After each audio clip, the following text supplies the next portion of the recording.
October 25th, 1415, Agincourt. Mud sucked at ankles, arrows shattered skulls, and 6,000 French dead lay twisted in blood-slick furrows. But what the royal annals erased was this: over 2/3 fell not to knightly blade, but to arrows loosed by Welsh hands, trained in forbidden forests.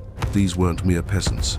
They were killers raised on outlaw soil, archers forged in rebellion, exiled by crown edicts, then pulled back into English service when noble blood alone couldn't stop the tide. Their bows were ash and yew, their arrows bodkin-tipped, their oaths paid in silver and silence. They didn't kneel to honor, they drew for vengeance. Before we continue, hit subscribe and tell me in the comments where you're listening from. I read everyone. It began long before Agincourt. June 11th, 1282. Cilmeri Woods, Powys. The body of Llewellyn ap Gruffudd, Prince of Gwynedd, was butchered beyond recognition, his head paraded through Westminster like a hunting trophy. From that slaughter grew a quiet fury in Wales. Edward I's conquest did more than break a kingdom. It shattered warrior bloodlines and outlawed the longbow in every valley. But the Welsh defied him.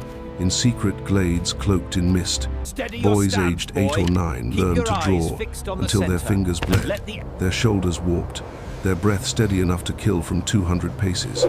The penalty was death, yet villages trained in whispers, behind chapel ruins and beneath mountain shelters, crafting bows from the same yew that grew over forgotten graves. By 1346, near Crécy, their skill couldn't be ignored, and the English crown, desperate and bleeding, turned to the very rebels it once hunted. A quiet recruitment began, not from cities, but from borderlands, soaked in betrayal and brothers' blood. They came down from the hills like ghosts in worn leathers, archers with no sigils, no songs, just calloused hands and murder in their eyes. One recruiter's ledger from 1355 lists 137 such archers enrolled near Brecon, all unnamed, all marked with a cross instead of signature. These men had no allegiance but survival. They were promised pardons for old crimes, coin for new ones. Sir Richard Stafford, aged 48, oversaw their integration, yet 9 weeks later, he was found strangled in his tent outside Calais. The official report claimed foreign agents. In truth, his killer was one of the very archers he armed, a former woodsman named Iwan Gotch, whose brother had hung for Stafford's taxes a decade earlier. And yet, instead of execution, Iwan vanished, then reappeared in the Battle of Poitiers, where witnesses claimed his volley changed the tide in less than 5 minutes. One nobleman's blood feud buried beneath English glory. Never written, never mourned. Just another arrow loosed in silence.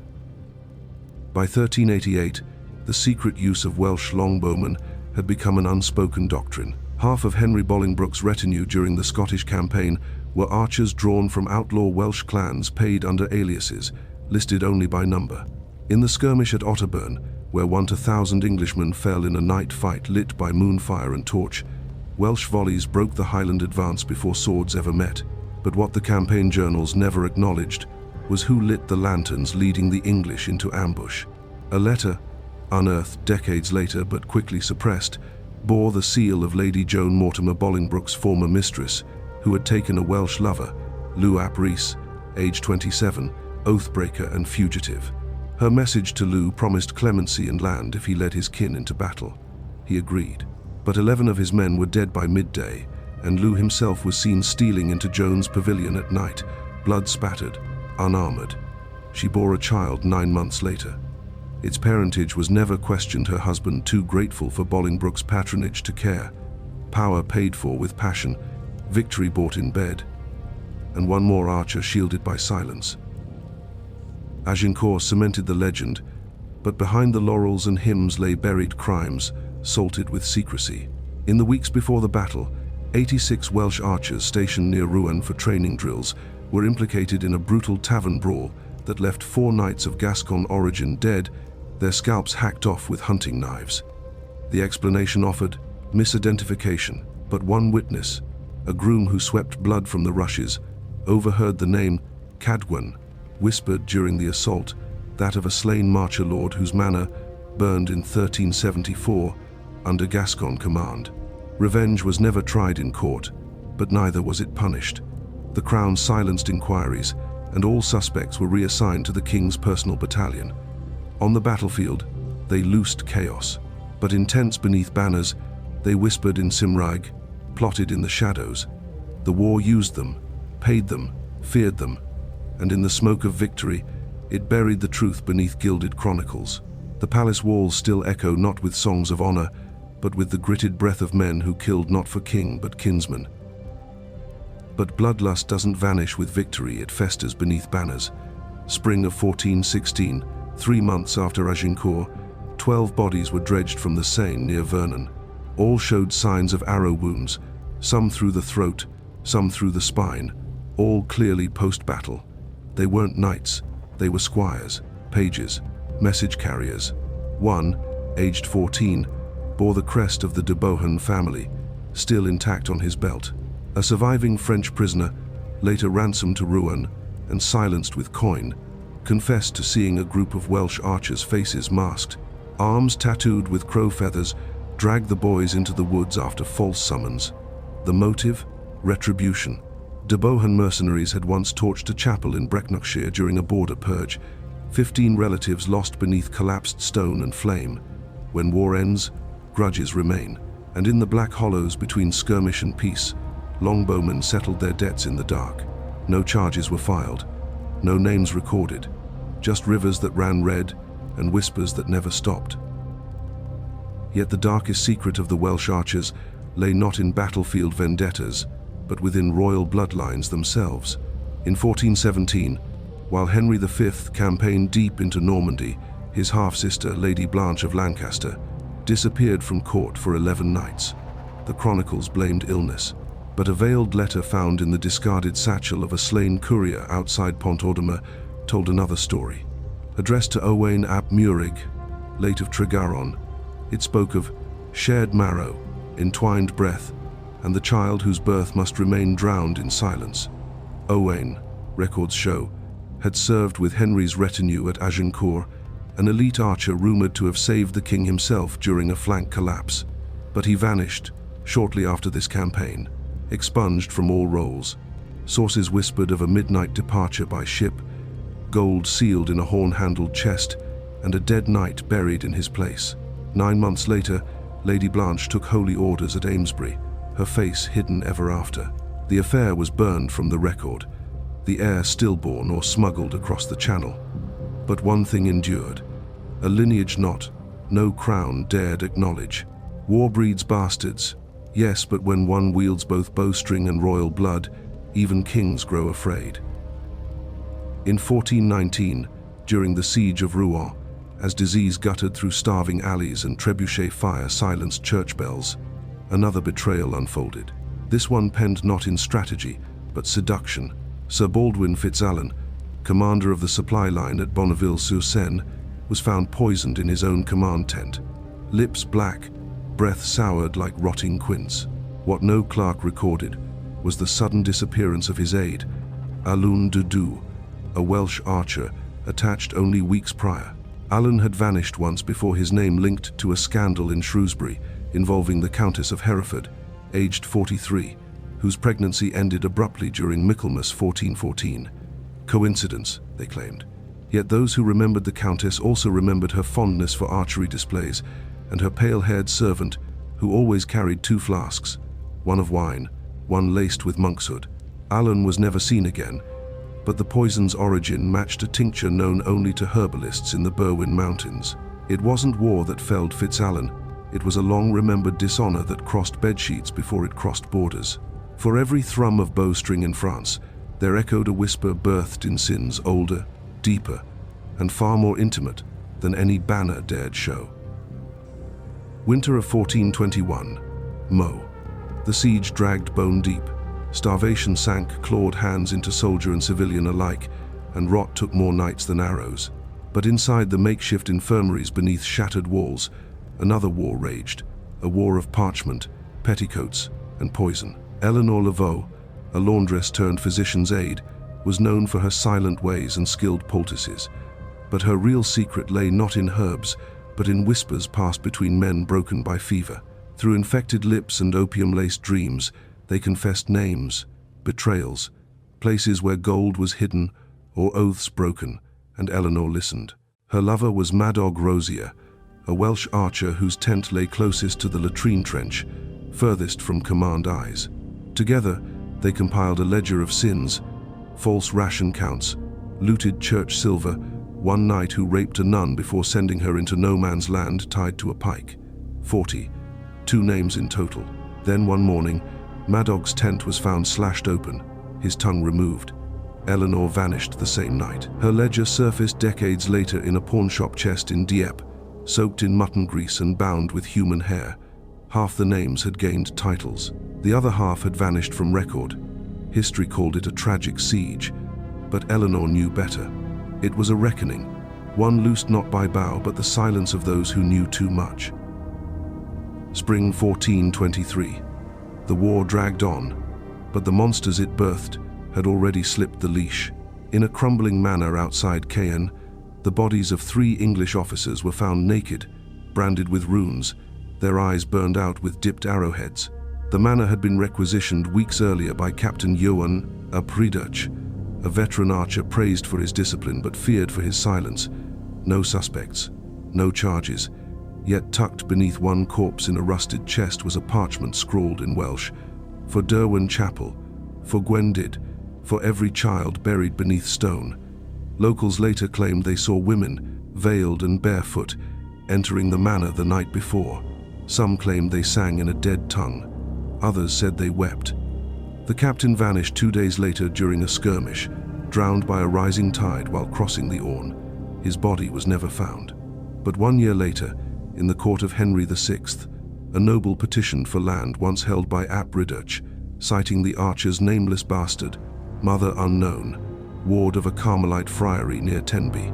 Blood leaves a trail deeper than orders, and behind every war hero's tale lies a truth the crown dares never speak aloud. The war ended. The crimes were buried. The scandal faded to whisper. But 3 corpses, 2 lovers, and 1 throne told a different story one chroniclers refused to write.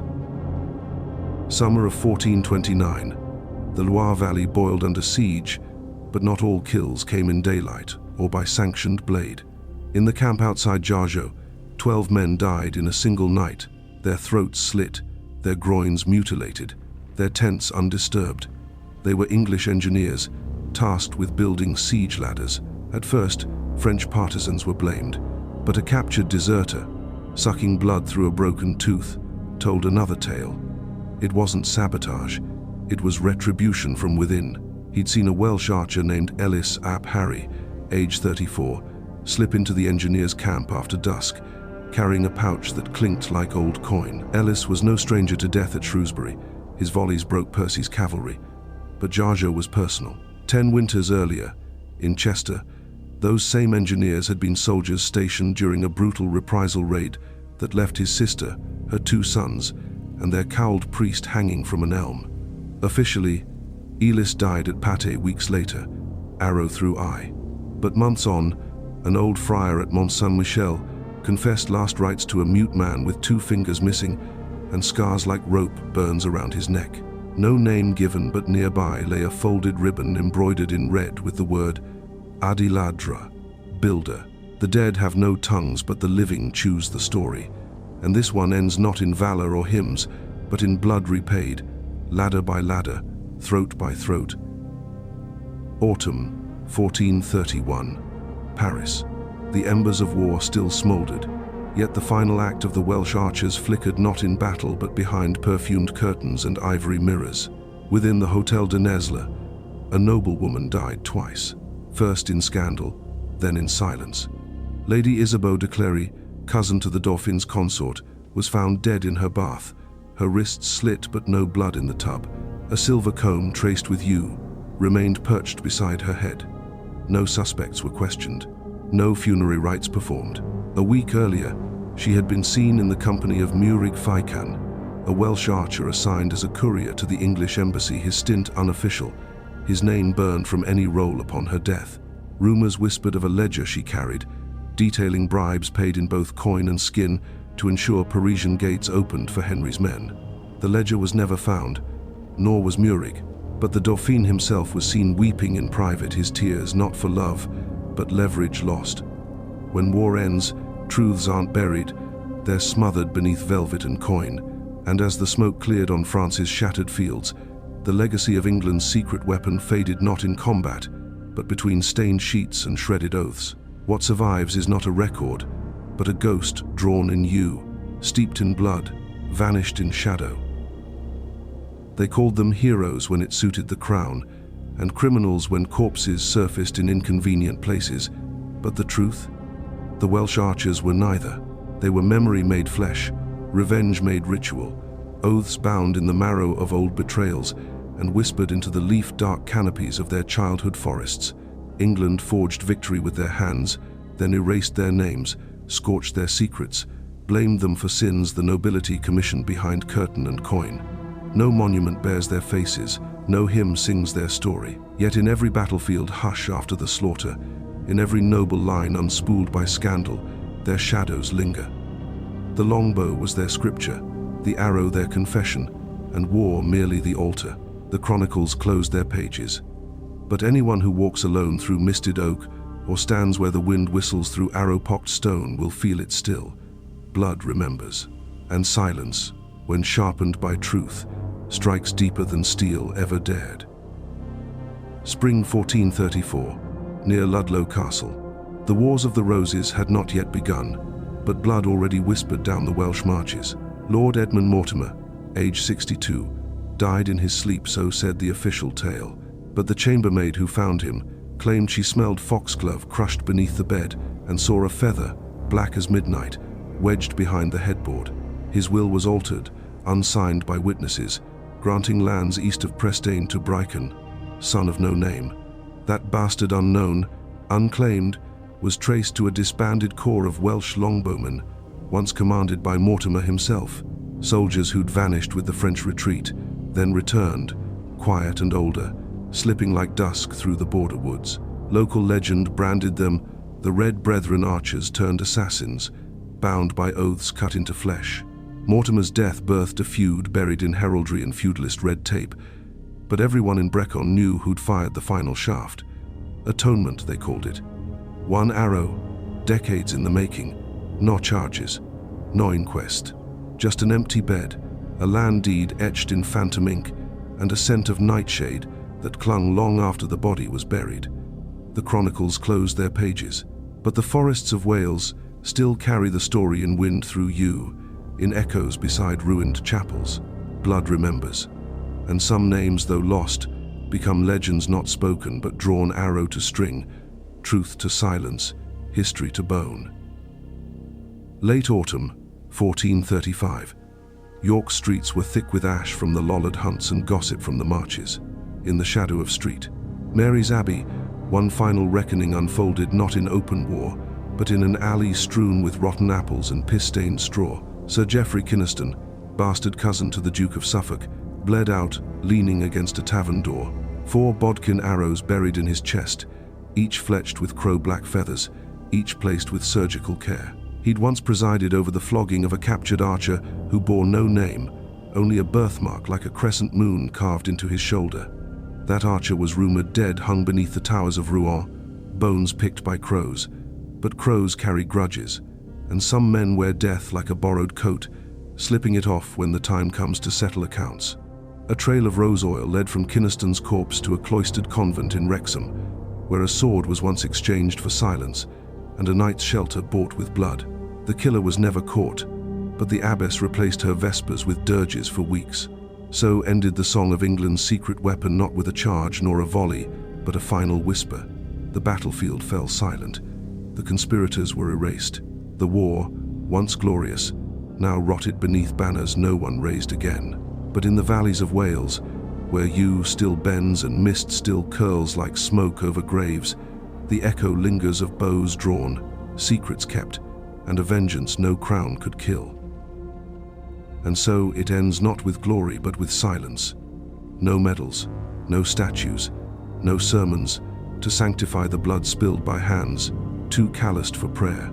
The Welsh archers, ghosts beneath oak and yew, became legend without ever becoming law. They stitched themselves into England's victories with arrows tipped in grief, their crimes cloaked in the very banners they helped raise. Lovers vanished, lords died unnamed, bastards lived in shadows, each breath a defiance. You won't find them in royal chapels or velvet-bound histories, but if you walk the ridgelines where wind speaks in tongues older than conquest, you might hear it. The snap of a bowstring, the murmur of a forbidden name, the sigh of vengeance loosed into dusk. No crown can command memory, no king can bury a blood oath, and in the end, history belongs to the silent hands that drew, aimed, and never missed.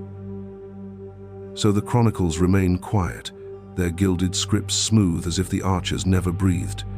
But blood carved what parchment would not. Each arrow loosed from Welsh fingers traced a hidden legacy of crimes avenged in moonless woods, of kisses that unseated thrones, of whispered plots inked in ledger margins and sewn into underclothes lined with coin. They were murderers given sanction, lovers granted exile, outlaws offered pardon with each drawer of sinew. And even now, in vaulted libraries and cathedral crypts, there lingers the scent of moss and ash, the scent of truths once wrapped in banners, now rotting beneath chapels that dare not speak. The Welsh archers vanished from the records, but they never really left.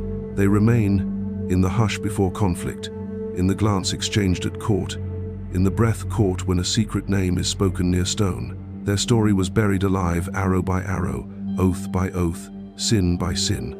And if you ever find yourself standing beneath an old oak where shadows draw tight and silence thickens like a held breath, remember this: not all ghosts rattle chains, some pull bowstrings. They came, not for kings or coin, but for reckoning. Their story ends on no battlefield, but in whispers that trail behind cloister walls, tavern shadows, and the edge of every noble's fear. No oath could bind them tighter than grief. No crown could buy what was taken from them in fire and gallows. The Welsh archers haunt history not in chronicles, but in questions. Who lit the torch beneath Mortimer's bed? Who fathered the child buried beneath a nun's name at Amesbury? Why did no archer speak when knights fell with blade wounds at their back? The answers were never written, but under yew trees slick with rain and memory, someone still knows. Someone still remembers the strings hum, the weight of ashwood, the sound flesh makes when silence pays its debt. The longbow was never just a weapon, it was a voice, and every arrow a verdict. The war might be over, the banners folded, the secrets half sung in crumbled chapels, but the memory draws breath in the lungs of stone and forest, and if you ask the wind across the marches what truth survived, it will answer in a whisper, and a wound blood remembers, and some histories were never meant to forgive. And so this tale, cloaked in the silence England demanded, ends not in accolade but in absence. The names have long since turned to dust, their crimes devoured by worms, and their triumphs claimed by men who never held a bow. But still the land remembers, in the tilt of every yew, in the hush where heather meets mist, in the tug of the gut when a lie walks in velvet, a memory waits. No steel monument was ever raised to the men who fought in shadows, who tangled love and vengeance so tightly neither could be unknotted from their final breath. But in the dark corners of forgotten barracks, in court tales left half-finished, in the scent of foxglove that fades too slowly from chamber doors, their arrows still fly, not to kill, but to remind. The Welsh archers were never meant to be heroes. They were avengers, ghosts with pulse and purpose. And long after banners fall, the sound remains the low, elastic moan of bowstring drawn, the breath before reckoning, a truth too sharp for chronicle, too cruel for legend, too alive to ever truly die. So let this be the ending, not ordained by kings, but by the echo of every shaft loosed in silence.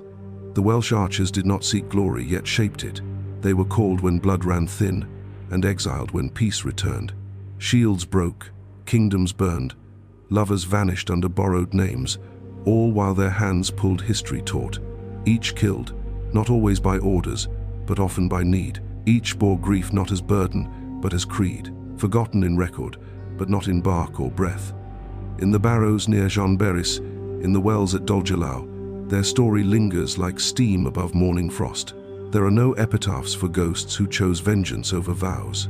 Only wind, only rain, only the ghost song of bowed yew and blood memory. This is no legend, this is no myth. This is what truth becomes when the crown is afraid to speak it aloud. So ends the tale, not with a flourish of trumpets nor knights bathed in glory, but with the cold breath of truth slipping through arrow-split silence.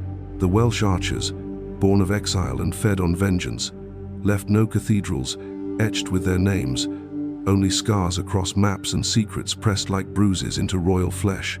Their war was never just the king's, it was ancient, intimate, and savagely precise. They reshaped the spine of English conquest without ever tying their legacy to gold or banner. For every noble who toasted their kills in castles, one archer buried a brother in a whisper-haunted glen. For every scroll that denied their crimes, a grave bloomed unmarked across the marches. If glory is what we remember, then memory itself stands accused, for it was not honor that won Agincourt, nor faith that held Rouen, but men with dark eyes, heavy bows, and ghosts on their backs. They left no prayers, only warnings. And in the rustle of leaves along forgotten trails, in the bend of yew that still whispers death, those warnings remain. Not all wars end. Some just change their aim.